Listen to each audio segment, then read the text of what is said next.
Well, I guess that happened. 58-year-old Evander Holyfield stepped in the ring and took on 44-year-old Vitor Belfort. Holyfield looked like a shell of himself, and Vitor got the victory. And then called out Canelo Alvarez and Jake Paul. But before we get there, guys, you know what we got to do. Let's talk about it. Yo, what up, guys? It's your boy T-Dub was blazing the sports. Yes, of course, I am back at it like I'll crack at it, giving you boxing geekers this work. Guys, I'm at work. I got a few minutes to step away. I'm in the car, and I want to talk a little bit of boxing, right?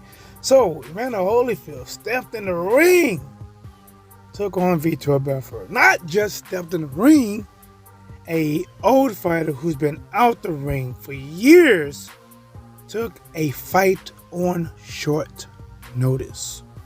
Now, guys, we know a lot of times when young fighters take on a fight on short notice, typically lose. Which is why, guys, when it came down to picking who was going to win this fight, I wanted Holyfield to win. I did. Now, I couldn't pick him even on my own poll, but I wanted him to win. And the thing is, I realized I just didn't want him to win because I felt he was a better fighter. I wanted him to win because I did not want to see him hurt. Damn it, listen, the man probably got grandkids. I said it. The man probably got grandkids. Somebody calls this man most likely grandpa. Now, for a 58-year-old, physically the man looked like he in great shape. But guys, when it comes to fighting, you need a reaction. You still need your speed, your agility. You gotta have your legs under you. Now, guys, let's get to the actual fight, right? 58 years old versus 44. Some people might not believe it. They might not even understand it. But there is a significant difference with how fast you fall the older you get, right? Like somebody aging from 30 to 44, in my opinion, ages slower than somebody who is 44 to 58. That person ages a lot faster, right? Now, in the ring, I gotta say this, right? In the beginning, I had a little bit of hope. There was a little light at the end of the tunnel. Daylight was about to come. At least I thought it might was going to come. Holyfield came out, right? Using his head a little bit, using the jab, right? Now, I call them jabs, filler jabs. A filler jab to me is a jab it's not really meant to hit, doesn't have a lot of speed on it, kind of like you pawing with it. You just got it moving, right? You just got it moving. But I could be wrong. What we saw that I thought was just a jab being thrown out there, that could have been 100% Evander. That could have been what he was offering, what he was bringing to the table at 58 years old. And he threw his first combo. Now, guys, after that first combo, when I was calling this fight live, like I do, and if you ever want to be with your boy T-Dub and call live, keep me company, talk about the fight, see what's going on when I'm calling it. Guys, subscribe to the channel, hit the like button. Sharing is caring, help the channel grow. Become part of the movement. Now let's keep moving with this conversation. Right. So after the first combination that Holyfield threw, like he was doing the jab, and he tried to come, I thought was a 1-2-1, which is a jab, cross, jab. And guys, listen, I saw him stumble a little bit after that. When I saw him stumble after that, in my opinion, his legs are shot. Double barrel, both of them, knees gone. That man need to be in that ring. That man need to be somewhere taking some rubber tussing or, putting some Bengay in the knees. You gotta imagine, man, that hurt, right? So he threw the combination. Looked like he was a little bit out of balance, right? Then him and Vitor tried to try to open up on him because Vitor hit him with a body shot. It was a body shot, and that body shot had Holyfield like the super reaction. Just, he's flying backwards, he stays on his feet, but then that tells me something as well, right? When he got hit with that body shot, That is another sign that his balance is gone, guys. Like the old Evander Holyfield would have took that shot, his leg would have braced for that shot, and probably would have returned fire, or would have took that shot like he didn't even feel it and would still been there. Most people don't get hit with shots like that unless the fight is late in the career and they are extremely exhausted. Holyfield got hit with that shot, staggered back. Vitor saw it, tried to pour it onto him like it was a storm. Holyfield, now if Holyfield really wanted to continue, could have said, I'm going to tell you some things that he could have done, right? Holyfield went into a full shell. Listen, guys, you can never go into a full shell. They're going to stop the fight. That's like being in a fetal position, right? If you're laying down or you curl up and you're just trying to take the punches, that's like being in a fetal position on your feet because you're not returning fire. One of the things that he could have done was held. And I know people are not holding, but when you're in there fighting and you want to survive, that's what you got to do. But they could have went over that if he's just throwing all these crazy punches, shell up, take the punches, wait until he stops punching, and then come back with the jab. Now, guys, I saw a highlight of Floyd Mayweather, right? Floyd Mayweather got hit with a big right hand from Shane Mosley. And as soon as he got hit with that big right hand, Floyd Mayweather grabbed the right arm of Shane Mosley, held on to it so Shane Mosley would stop the assault. And it worked for about, 15 seconds or so. And when you're trying to recover, that's what you need.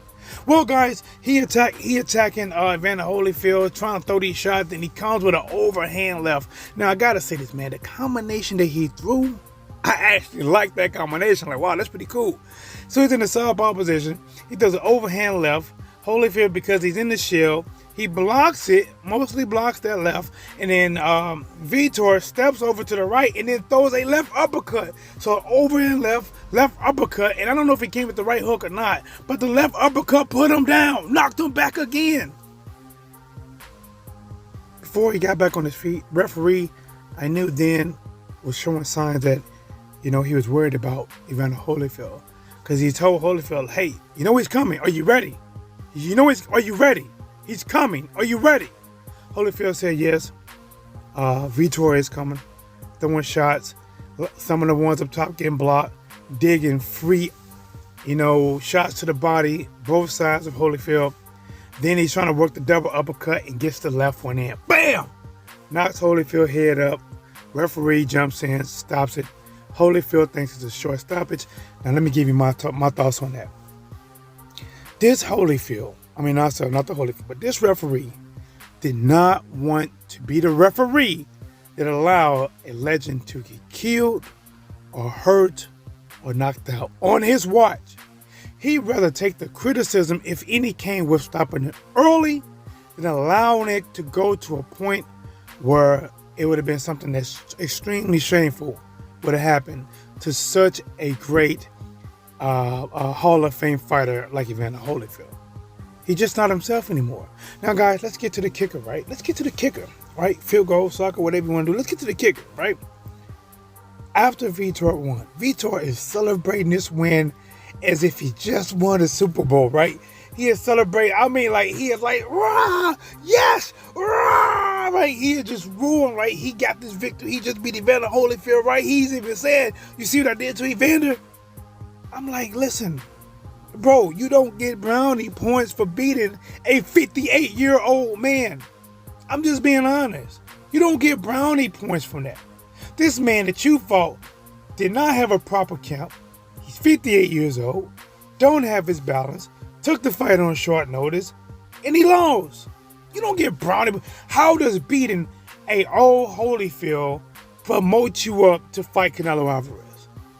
And listen, I don't know if he's going to get neither one of these fights, but to be honest, the way that they went about it, I definitely don't feel that he's going to get Canelo fight. There could be in a crazy world, that he get the Jake Paul, but here's why he don't get the Canelo. See, Canelo has been a cash cow in many people's eyes in boxing for a long time. Even if you don't feel he's a cash cow, Canelo has been calling the shots in his fights, and 99% of them, the only percent he did not call the shots was Floyd Mayweather. But the other 99%, He called the shots. And over the years, he has got even more ridiculous with his demands, talking about the Caleb plant. So you telling me, after you win, Vitor, you're going to pretty much tell Canelo that the weight's going to be at 185. He's going to have to fight you. He got to come over the Triller. And $30 million, winner takes all. Man, you got to listen, guys, nobody's going to believe that. Canelo's not going to take that. How you going to come in and set the ground rules and he either got to accept it or be a coward? That's not going to work, man. You're not going to get... Now, listen, you're not going to get a fight that way, champ. You're not going to get a fight that way, champ. And you're not going to get respect at that level for beating Holyfield, who looked like a shell of a shell of a shell of himself. Didn't even look like himself. Looked like somebody named Leroy, who used to change oil for Valvoline. Special, 1995. That's what he looked like in there. Somebody who got paid, an Uber driver who got paid. Hey, after you drop me off at my exit, would you mind taking a fight on short notice? That's what he looked like. But guys, this heat up. I gotta get back to work. I wanted to drop a quick video. Subscribe to the channel. Sharing is caring. As always, here is the one, the only, what's blazing in sports.